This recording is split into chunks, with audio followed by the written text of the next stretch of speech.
चिंतनीचा जो खर्च केला होता आणि जो व्याप मांडला होता, म्हटलं बाबा आमच्या परभणीला हे शक्य नाही, याच्यापेक्षा खाली आता चिंतनी यायला नको, परभणीला नका घेऊ, मी परभणीचा असू नये. म्हटलं नाही तेवढी माणसं तिथं. बाबा म्हणले तुम्ही चिंता करू नका. बाबांचा विश्वासच होता आणि तो विश्वास जागोजागी सार्थ झालेला आहे. परभणीची चिंतनी ऐतिहासिक झाली, विलक्षण उंचीवर गेलेली होती. सगळे कार्यक्रम वगैरे खूप मजा आलेली होती. थोडासा नियोजनामध्ये संयोजनामध्ये मलाही सहभाग घेता आला. तिथं मला चिंतनीचा पुरस्कार मिळाला आणि माझे एक सहकारी प्राध्यापक गणेश मारेवाड म्हणून प्राध्यापक आहेत मराठीचे, मला माहीतही नव्हतं. ते म्हणाले सर मी चिंतनीमध्ये 3 दिवस समोर बसलो होतो आणि सगळी भाषणं मी माझ्या मोबाईलमध्ये टेप करून घेतलेली आहेत. अरे वा म्हटलं, फारच चांगलं काम केलं तुम्ही. म्हटलं तुम्ही आता एक गोष्ट करा, ही सगळी भाषणं तुम्ही लिहून काढा. आणि त्या आमच्या गणेश मारेवाड सरांनी ती सगळी भाषणं लिहून काढली आणि चिंतनीतले चिंतन या नावानं एक छानपैकी 250 पानांचं पुस्तक प्रकाशित केलं.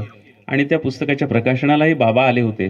आणि मग तिथून असा विचार आला होता की प्रत्येक चिंतनीमध्ये जे जे होईल त्याचं डॉक्युमेंटेशन करावं, कारण हे एवढी मोठी ऐतिहासिक कामं होत आहेत. आपण जर लिहून ठेवलं नाही, पुरावे मागे ठेवले नाही, तर पुढच्या पिढीला हे कळणार नाही. असं ठरवलं होतं. पण त्याच्यानंतरच्या चिंतनीमध्ये वेगवेगळी संकटं येत गेली ह्या कोरोनामुळं, ती अजूनही संपलेली नाहीत. त्याच्यामुळं पुढच्या चिंतनीमध्ये तो प्रकल्प आम्हाला करता आला नाही. अध्यक्षीय भाषण काय करावं हा माझ्या समोरचा प्रश्न होता. आणि मग मी ठरवलं की आपण काही गोष्टी ज्या कडव्या आहेत त्या आपण बोलूयात पंथाच्या दृष्टीनं. मी रात्रीच बाबांशी चर्चा करणार होतो, जर एकत्र असतो आम्ही, की बाबा हे मुद्दे मी बोलू का नको, मग तो तुम्हीच सांगा मला. पण मला काही चिंतन म्हणजे बाबांशी चर्चा करता आली नाही. पण तरीही ते मुद्दे मी तुमच्या समोर आज मांडतो आणि आपणाला काय करता येईल या दृष्टीनं ते आपण पाहूया. जी वेगवेगळ्या गोष्टी मला असं वाटतं की करायला पाहिजे महानुभाव पंथांनी, महानुभाव ग्रहस्थांनी, महानुभाव विद्वानांनी, त्या संदर्भात मी थोडंसं बोलणार आहे. आपण बऱ्याच गोष्टी करत नाही. आपला सगळ्यात मोठा प्रॉब्लेम, सगळ्यात मोठा प्रश्न आपल्या पंथाचा असा आहे की आपण सुरुवातीपासून ईश्वर, पंचावतार यांच्या व्यतिरिक्त कशावरच लिहायचं नाही आणि कशावरच बोलायचं नाही असं जे ठरवलेलं होतं सुरुवातीपासून, त्याच्यामुळं आपल्या पंथाचं खूप नुकसान झाले. पंचावतारांवर बोला, त्यांचं चिंतन करा, त्यांचं स्मरण करा, हवं तेवढं करा, पण त्याच्यासोबत इतरही गोष्टी आपण करायला हव्यात. आपल्या संत महंतांवर आपण लिहायला हवं. देवांवर लिहाच लिहा, पण संत महंतांवर लिहा, त्यांची व्यक्तिचित्र लिहा, त्यांच्या संदर्भामध्ये तुम्ही भरपूर गोष्टी लिहायला पाहिजेत. आणि या प्रत्येक गोष्टींची सुरुवात बाबा करून देत आहेत, बाबूशास्त्री बाबा करून देत आहेत. त्यांनी मागच्या वर्षी जी 3-4 पुस्तकं काढली, अत्यंत तपस्वी, कठोर तपश्चर्या करणारे, अत्यंत विद्वत्तेची साधना करणारे, अलिप्त राहून जीवन व्यतीत करणारे असे जे आपले संत महंत आहेत, अशा जवळजवळ 7-8 संतांच्या विषयी बाबांनी पुस्तकं लिहिलेली आहेत. बाबा एकटे किती पुरे होतील, त्याच्यामुळं सगळ्यांनी ते लिहायला पाहिजे. आपापल्या संतांनी लिहायला पाहिजे, महंतांनी लिहायला पाहिजे, गृहस्थांनी लिहायला पाहिजे. फेसबुकवर सतत घडलेल्या घटनांविषयी आपण मजकूर टाकत राहायला पाहिजे. लोकांच्या समोर सतत आपण जात राहायला पाहिजे. त्यामुळे संत महंतांची व्यक्तिचित्र लिहावीत, गुणदोषासह लिहावीत. एखाद्यानं दोष दाखवले तर तू असं का लिहिलंस म्हणून त्याच्यावर पंथानं बहिष्कार घालू नये असं मला वाटतं. कारण आपण लगेच उसळतो आणि बहिष्काराची सुरुवात करतो.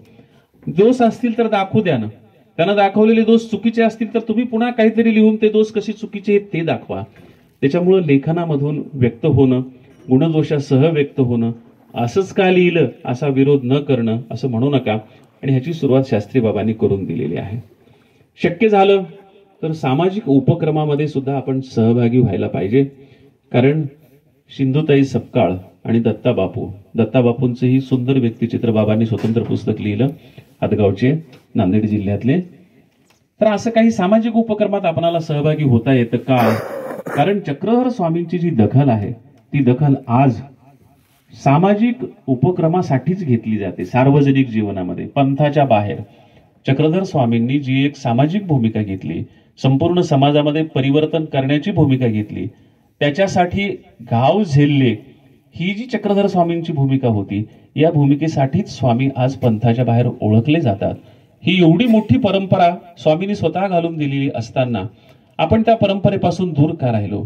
आणि जी माणसं त्या परंपरेनं जायला लागली, सिंधुताईसारखी, दत्ताबापूसारखी, त्यांना आपण विरोध का केला? त्याच्यामुळं आपला पंथ पुढं जाण्याच्या ऐवजी स्थिर राहिला, मागं राहिला. म्हणजे तुलनेत इतर पंथांच्या दृष्टीनं आपणाला कुणाशी स्पर्धा करायची नाही, आपणाला कुणाचा द्वेष करायचा नाही, पण चांगल्या अर्थानं आपला पंथ जास्तीत जास्त लोकांपर्यंत, आपला विचार जास्तीत जास्त लोकांपर्यंत जावा, ही आपली कायम भूमिका असली पाहिजे. आपण खूप नव्या गोष्टी स्वीकारल्या, मोबाईल स्वीकारले, गाड्या स्वीकारल्या, आश्रम पक्के बांधले. स्वामींनी सांगितलं होतं की एका गावात 2 दिवसापेक्षा जास्त मुक्काम करू नका. आपण वर्षानुवर्ष मुक्काम करून राहायला लावलो. आपण स्वामीच्या सूत्रांच्या आपल्याला सोयीच्या ज्या गोष्टीमध्ये बदल करून स्वीकारले, काही सूत्र मात्र आपण तर्क कठोरपणे बदलायची नाहीत असं ठरवलं. त्याच्यामुळं आपल्या पंथाचं जे नुकसान झालं. त्यामुळं जी सूत्र स्वामींनी तो काळ लक्षात घेऊन सांगितलेली होती, तो काळ कालबाह्य झाल्यामुळं ती सूत्र सुद्धा कालबाह्य होतात. जरी ती ईश्वराच्या मुखीची असली तरी काळ बदललेला आहे आणि या बदललेल्या काळाला अनुसरून त्या सूत्रांमध्ये काही नवे बदल आपण केले पाहिजे. त्याला आपण समोर गेलं पाहिजे. पंथप्रसाराच्या दृष्टीनं आपली काही मंडळी खूप चांगलं काम करतायत, त्यांचं आपण कौतुक केलं पाहिजे. माळवडगावचे जे बाबा आहेत, ज्यांनी सर्वज्ञ विद्यापीठ स्थापन केलं, त्यांना पंथानं फारसं सहकार्य केलं नाही. मला वाटतं ते आता बंद पण झालं. माळवडगावचं सर्वज्ञ विद्यापीठ ते बंद होऊ द्यायला नाही पाहिजे होतं. पुढाकार घेऊन आपण त्यांना सतत प्रेरणा द्यायला पाहिजे होती. कारण महानुभाव पंथाच्या साहित्याचा अखिल भारतीय मराठी साहित्य संमेलनामध्ये पहिला स्टॉल माळवडगावच्या बाबांनी घातलेला होता. आता अनेक लोक ते घालतायत आणि ही चांगली गोष्ट आहे आणि याचा प्रसार आणखी वाढला पाहिजे. आणखी एक गोष्ट मला आवडली की चाळीच्या देवाजवळ एक बाबा आहेत, त्यांचं मला आता नाव आठवत नाही, ते तुमच्यासोबतच मला दत्तगडावर भेटलेले होते. ते सगळ्या लोकांना महानुभाव पंथविषयक सर्व पुस्तकं पुरवण्याचं काम करतात.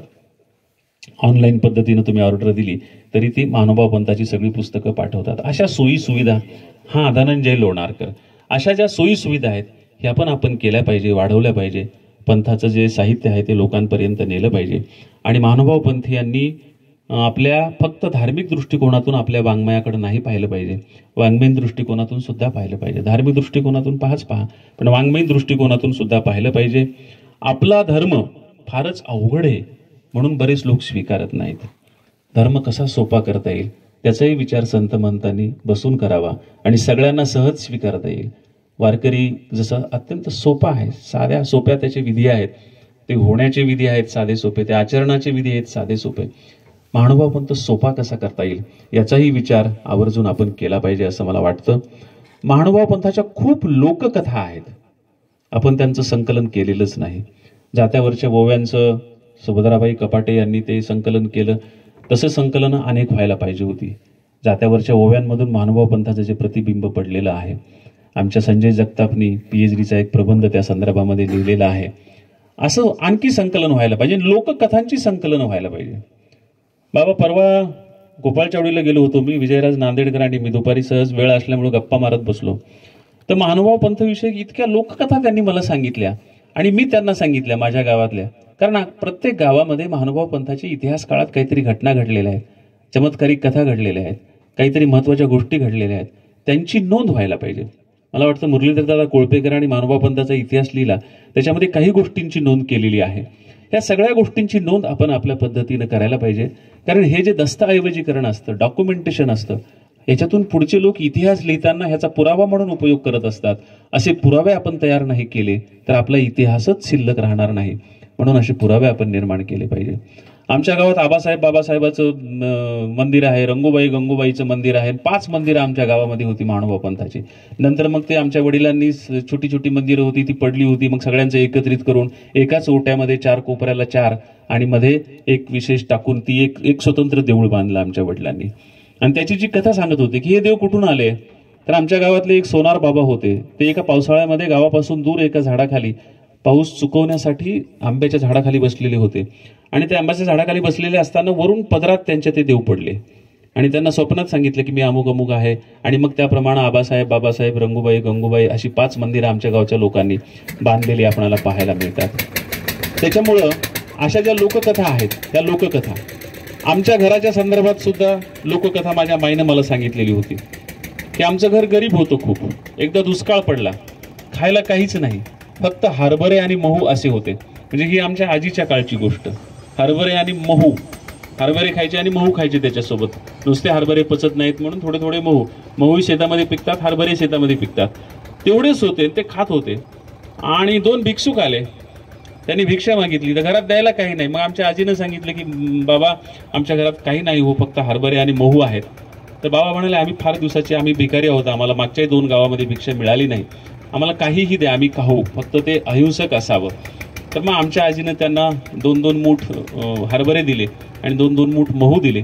ते महू त्यांनी खाल्ले आणि हरभरे खाल्ले, पाणी पिलं आणि दुसऱ्या दिवशी ते पूर्णेला निघून गेले.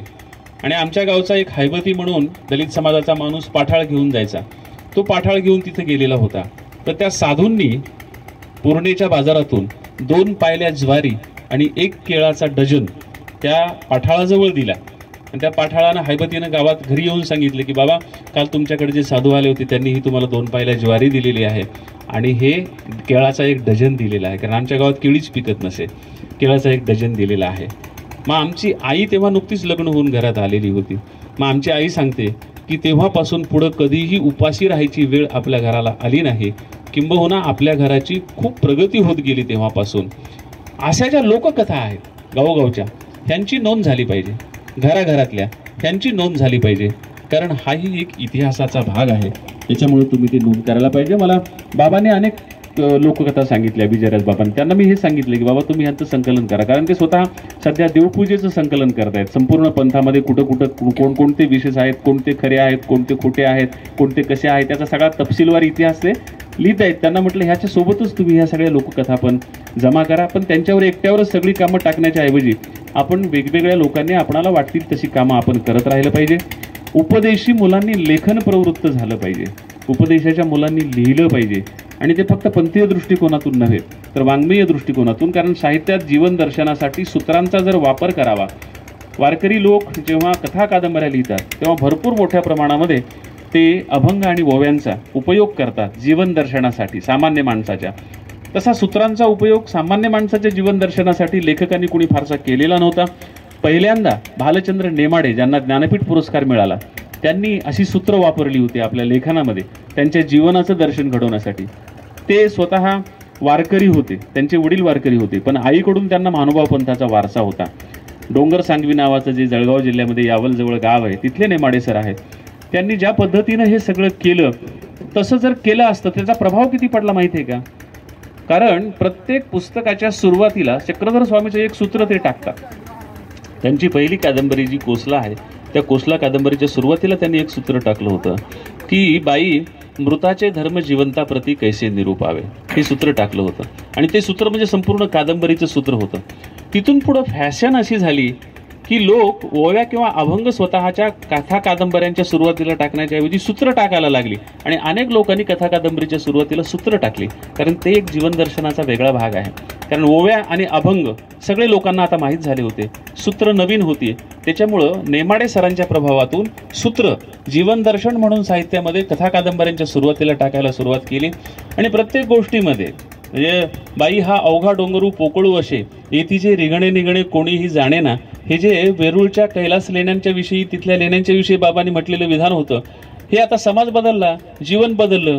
भालचंद्र नेमाडे एका संस्थेमध्ये काम करत होते प्राध्यापक म्हणून. भालचंद्र नेमाडेंनी त्या संस्थेच्या राजकारणाला उद्देशून बाबा हे वाक्य वापरलं की बाई हा अवघा डोंगरू पोकळू असे येतीचे रिगणे निगणे कोणी जाणे ना. त्या संस्थेचं राजकारण म्हणले फार अवघड आहे, या संस्थेचं राजकारण कोणाला समजत नाही. अशी जी चक्रधर स्वामींची सूत्र आहेत ती आपल्या जीवन दर्शनामध्ये आपण वापरायला पाहिजे.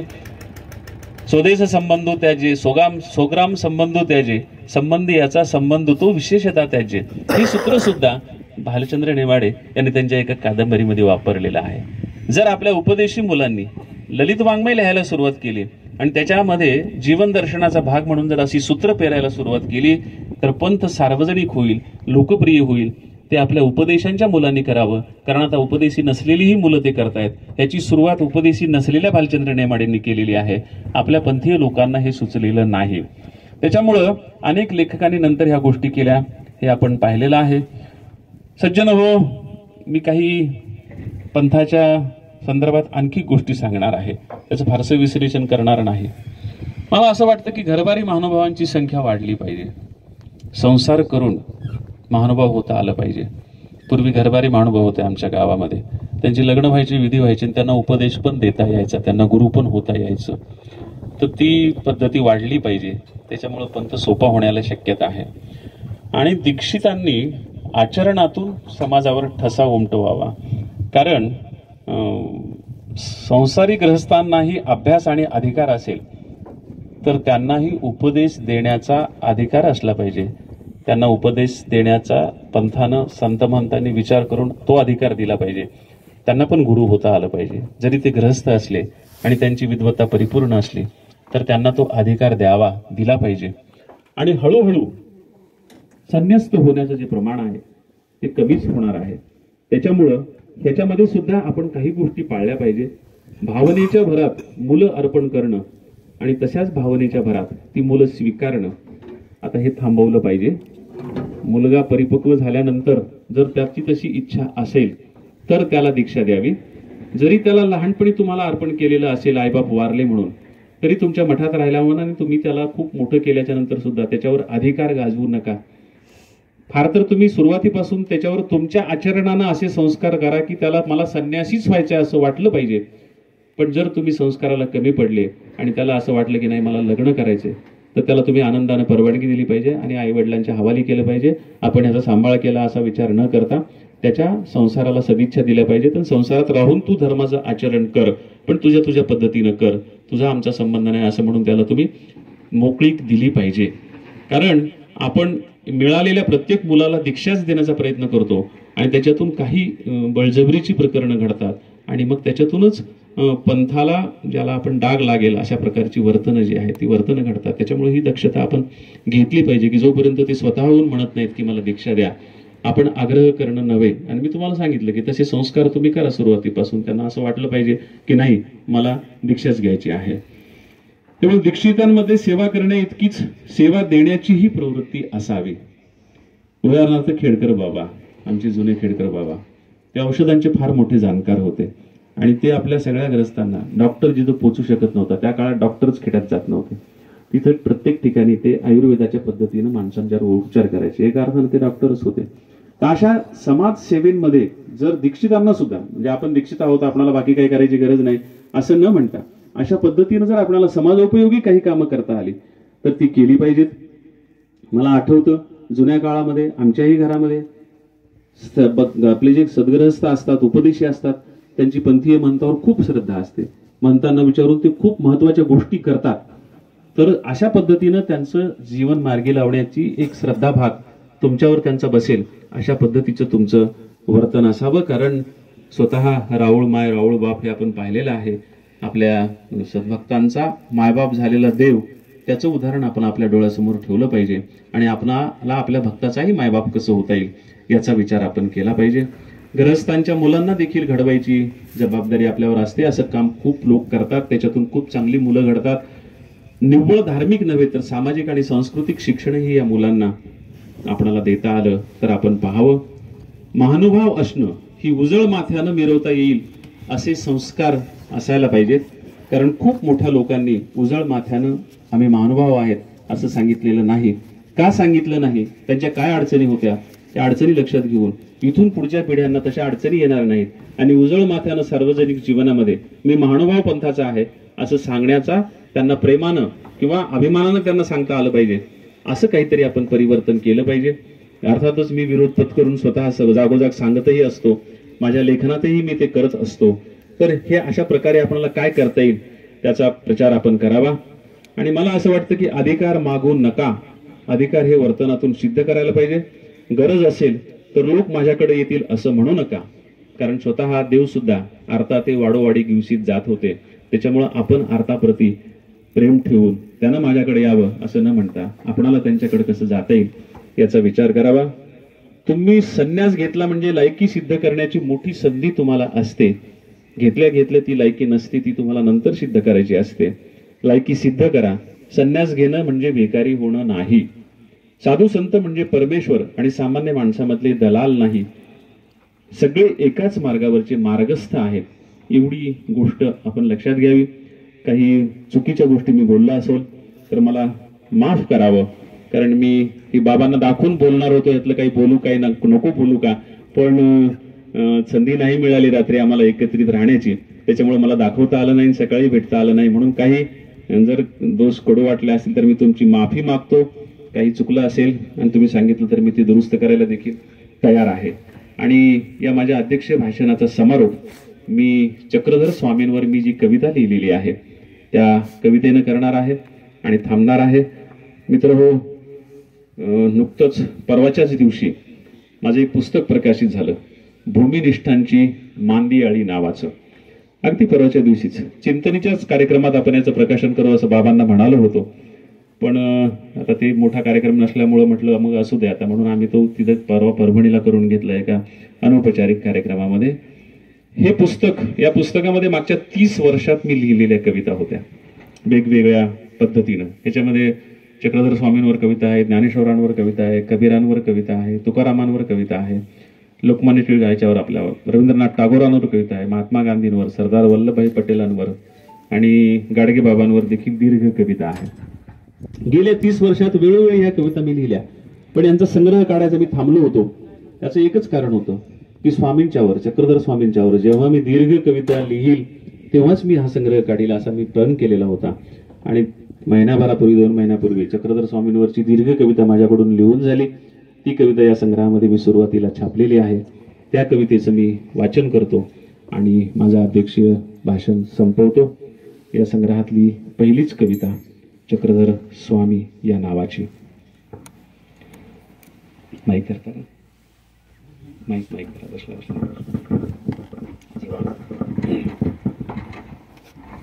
चक्रधर स्वामी.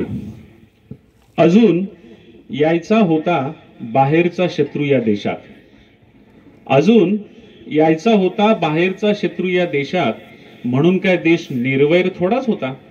एकमेकांशी वैर करणारे 56 राजे होते या देशामध्ये, आणि माणूस तर माणसाचा सगळ्यात मोठा वैरी होता. धर्म होता माणुसकीला पारखा. वैभवातले सोन्याच्या चिमण्या उडवत होते आणि अभावातले चिमण्या पाखरं खाऊन जगत होते. वैभवातले सोन्याच्या चिमण्या उडवत होते, अभावातले चिमण्या पाखरं खाऊन जगत होते. उच्च कुलीनांना 17 खून माफ होते, कुलहीनांना गुन्ह्याशिवाय चुन्याच्या भट्टीमध्ये जाळलं जात होतं, आणि स्त्रीत्वाला तर चुलभट्टी कायमचीच होती. उच्च कुलीनांना 17 खून माफ होते, कुलहीनांना गुन्ह्याशिवाय चुन्याच्या भट्टीत जाळलं जात होतं, स्त्रीत्वाला तर चुलभट्टी कायमचीच होती. अशी ग्लानी आली होती धर्माला समाजाला, त्याच्या अभ्युत्थानासाठी तुझा संभव स्वाभाविकच होता. अशी ग्लानी आली होती धर्माला समाजाला, त्याच्या अभ्युत्थानासाठी तुझा संभव स्वाभाविकच होता. तू जन्मजात नव्हतातच चमचमणारा तारा, तू जन्मजात नव्हतासच चमचमणारा तारा. तू पाहिलास समाज सारा 2 तप उघड्या डोळ्यांनी, आणि ठरवलंस बाहेर पडलंच पाहिजे. जे करायचंय मला परिवर्तन भोवताला, त्यासाठी मी ज्या सत्तेत वागतो ती नाही उपयोगाची.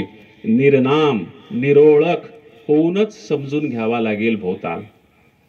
तू जन्मजात नव्हतातच चमचमणारा तारा, तू पाहिला समाज सारा 2 तप उघड्या डोळ्यांनी, आणि ठरवलंस बाहेर पडलंच पाहिजे. जे करायचंय मला परिवर्तन भोवताला, त्यासाठी सत्ता नाहीच उपयोगाची. निर्नाम निरोळक होऊनच समजून घ्यावा लागेल भोवताल, त्याआधी समजून घ्यावं लागेल स्वतःला. म्हणून शिरलास निबिड अरण्यात, समजून घेतलंस एक एक तत्वाला सृष्टीच्या, धारण केलंस एक एक तत्व तनामनात, आणि फाकत गेलं तेज तुझ्या भोवतालात. त्याआधी समजून घ्यावे लागेल स्वतःला, म्हणून शिरलास निबिड अरण्यात, समजून घेतलंस एकेका तत्वाला सृष्टीच्या, धारण केलंस एक एक तत्व तनामनात, आणि फाकत गेलं तेज तुझ्या भोवतालात. डोंगर वाटांनी चालताना अंगात घुसलेल्या काट्यांनाही तू मोडलं नाहीस. डोंगर वाटांनी चालताना अंगात घुसलेल्या काट्यांनाही तू मोडलं नाहीस. वाघाचं मांजर केलंस, ससुल्याला अभय दिलंस, पक्षी पाखरांना वेध लावलास. वाघाचं मांजर केलंस, ससुल्याला अभय दिलंस, पक्षी पाखरांना वेध लावलास. वनचरांना महात्मे हो म्हणत म्हणत महात्मा झालास. वनचरांना महात्मे हो म्हणत म्हणत महात्मा झालास. दूर संचार केलास वाड्या वस्त्यांमधून, आणि जरठा हृदयी देव संचारला. तू संचार केलास वाड्या वस्त्यांमधून, आणि जरठा हृदयी देव संचारला. तू बोललास लोकांची भाषा, आणि ती देवभाषा झाली. तू चाललास उभय गंगातीर आणि ती देवभूमी झाली. तू होतास जडा चेतनालाही देवत्व प्राप्त करून देणारा देवांचाही देव. तू संचार केलास वाडावस्तामधून आणि जरठा हृदयी देव संचारला. तू बोललास लोकांची भाषा आणि ती देवभाषा झाली. तू चाललास उभय गंगातीर आणि ती देवभूमी झाली. तू होतास जडा चेतनालाही देवत्व प्राप्त करून देणारा देवांचाही देव. लोकांच्या मनातलं भय काढून टाकणारा निर्भयांचा दाता. म्हणून तर साध्या भोळ्या साधा झाल्या उच्च तत्वाच्या साधक. सुंठदेव झाले आचार्य, 6 शास्त्रांचे जाणकार झाले त्यांचे अनुयायी. साध्या भोळ्या साधा झाल्या उच्च तत्वाच्या साधक. सुंठदेव झाले आचार्य, 6 शास्त्रांचे जाणकार झाले त्यांचे अनुयायी. तू राखलीस गुर आणि गायींनी पुन्हा गोकुळ अनुभवलं. तू खिळलास गुराख्यांशी, त्यांना कालियाच्या घरी नेऊन आणलंस. तू राखलीस गुर आणि गायींना पुन्हा गोकुळ अनुभवलं. तू ओळखलास गुराख्यांशी, तू खेळलास गुराख्यांशी, त्यांना कालियाच्या घरी नेऊन आणलंस. नांगर हाकायला काय विद्या लागते, म्हणणाराला नांगरी विद्येचा अनुभव दिलास. नांगर हाकायला काय विद्या लागते, म्हणणाऱ्यांना नांगरी विद्येचा अनुभव दिलास. किलू किलू बोलणाऱ्या आदिवासींचा पाणी भात खाऊन त्यांना सोयीर पण दिलंस. मातंग हस्ते लाडूचा प्रसाद वाटून प्रसादालाही प्रासादिक केलंस. किलू किलू बोलणाऱ्या आदिवासींचा पाणी भात खाऊन त्यांना सोयीर पण दिलंस. मातंग हस्ते लाडूचा प्रसाद वाटून प्रसादालाही प्रासादिक केलंस. समुद्रात रिघायला निघालेल्या हातरित्या तिघी मायलेकींना जगण्याचं बळ दिलंस. डांगरेस कुत्र्यालाही विरह सहन होणार नाही इतकी माया लावलीस. समुद्रात रिघायला निघालेल्या हातरित्या तिघी मायलेकींना जगण्याचं बळ दिलंस. डांगरेस कुत्र्यालाही विरह सहन होणार नाही इतकी माया लावलीस. तुमचेनी मुंगी ही रांड न होवावी इतकी टोकाची भूतदया शिकवलीस. हा जन तुमते डोईये डोईये मारील परी तुम्ही डोईची ओढवावी की गा इतकी टोकाची क्षमाशीलता शिकवलीस. गावात एकीकडून शिरा आणि दुसरीकडून निघा, घर न निवडत भिक्षा मागा अशी समता शिकवलीस. विटाळामुळे ज्यांच्या वाट्याला कायम टाळाटाळ आली होती त्या स्त्रीत्वाला आणि शूद्रत्वाला पावित्र्याची पदवी दिलीस. पोथीत नसलेल्या गोष्टींनाही पोथीत सन्मानाची जागा दिलीस. समता हाच निसर्गाचा नियम आहे हे सालबरीच्या डोंगरानंच तुला शिकवलं होतं. स्वातंत्र्याला मोक्षाची पदवी देऊन बंदिस्तांना आत्मविश्वास दिलास. तुमचेनी मुंगी ही रांड न होवावी इतकी टोकाची भूतदया शिकवलीस. हा जण तुमते डोईये डोईये मारील परी तुम्ही डोईची ओढवावी की गा इतकी टोकाची क्षमाशीलता शिकवलीस. गावात एकीकडून शिरा आणि दुसरीकडून निघा, घर न निवडीत भिक्षा मागा अशी समता शिकवलीस. विटाळामुळे ज्यांच्या वाट्याला कायम टाळाटाळ आली होती त्या स्त्रीत्वाला आणि शूद्रत्वाला पावित्र्याची पदवी दिलीस. पोथीत नसलेल्या गोष्टींनाही पोथीत सन्मानाची जागा दिलीस. समता हाच निसर्ग नियम हे सालबर्डीच्या डोंगरानंच तुला शिकवलं होतं. स्वातंत्र्याला मोक्षाची पदवी देऊन बंदिस्तांना आत्मविश्वास दिलास. तुझ्या मुखातून जे पडले बाहेर त्याची सूत्र झाली. तुझ्या सांगितल्यास गोष्टी लोकांना त्यांचे दृष्टांत झाले. तुझ्या सहज स्वाभाविक चरित्राच्या लीळा झाल्या आणि एका भाषेचा पाया रचला गेला ग्रंथगामिनी म्हणून. तुझ्या मुखातून जे पडले सहज बाहेर त्यांची सूत्र झाली. तुझ्या सांगितल्यास गोष्टी लोकांना त्यांचे दृष्टांत झाले. तुझ्या सहज स्वाभाविक चरित्राच्या लीळा झाल्या आणि एका भाषेचा पाया रचला गेला ग्रंथगामिनी म्हणून. तू केलास स्पर्श ज्या ओट्या गोट्यांना ते नमस्करणीय झाले. कशा कशाचा आदर्श घालून दिलास एका देशाला, एका भाषेला, मानव जातीला.